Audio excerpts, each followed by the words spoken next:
You said they were protecting humanity. You said Mikoshi had to exist. But if saving people means copying them, or storing them, and owning what's left, was that protection, or just control with better branding? In Cyberpunk 2077, Mikoshi is presented like a technological miracle. Arasaka's version of the story is simple. Human minds are fragile. Bodies fail, memories fade, and death takes everything. But Mikoshi is supposed to solve that. It can copy a person's consciousness, store it, preserve it, and then potentially transfer it later. And that sounds like protection. It sounds like continuity. It sounds like survival. But that's the sales pitch. But the real question is not whether Mikoshi preserves something. The real question is this: what happens when preservation turns into ownership? And that's the mechanism. Because Arasaka is not just protecting memories.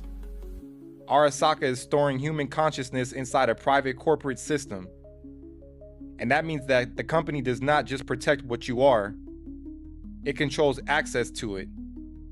It decides where it goes, and who uses it, who sees it, and whether it remains at peace or it becomes useful. And that's not neutral preservation. That's possession.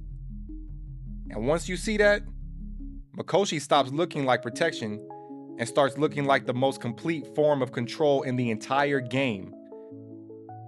Because see, control is always strongest when it presents itself as care. And that lands harder in real life than most people just want to admit. Because you've accepted this logic too. And maybe not with consciousness, or maybe not with the corporation, but you've said yes to systems that promise safety, that promise continuity or stability, without even asking what they will want in return. You just told yourself it was worth it because it reduced uncertainty, or it felt safer to be managed than exposed. See, you didn't just want protection, you wanted relief from risk. And that's how people hand over pieces of themselves. And see, that's Mikoshi. Arasaka's real power isn't that it can kill you. Night City is full of people and institutions that can do that. Arasaka's real power is that it can define what remains of you after death, and then keep that remainder inside its own architecture. And that's what makes this so disturbing. Because death used to be the final limit. Mikoshi turns even that boundary into infrastructure. Your mind becomes data. Your identity becomes an asset. Your afterlife becomes a managed environment. And once that happens, the question changes. It's no longer can we preserve human consciousness. It becomes who gets to own preserved consciousness. And see, that's a completely different moral problem. And Arasaka's answer is obvious. They do. That's why I don't think Arasaka was right to protect Mikoshi, even if Mikoshi can technically preserve something real. Because protection without freedom is just containment with better language. And people do this to themselves all the time. You stay inside a role, or a system, or an institution because it gives you structure. It gives you identity. It gives you a place to keep functioning. But see, over time, you realize the same thing that stabilizes you is also narrowing you. It decides what version of you gets rewarded, what version of you gets buried, and what parts of you are too inconvenient to keep alive. Because sometimes what preserves you also edits you. And that's Mikoshi in another form.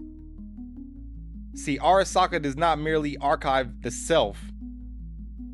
It turns the self into something administrable, something sortable, something that can be retrieved or delayed or questioned or weaponized or even sold as continuity. And that's the deeper lie. because Mikoshi is sold as a defense against loss, but its actual function is to extend corporate authority beyond the body. It doesn't just protect life, it expands ownership into death. And that's why it matters. See, the danger is not that Arasaka can copy a person. The danger is that once a person can be copied, the company can treat the soul like property. And when the property enters the conversation, care is no longer care. It becomes custody. And that's the line.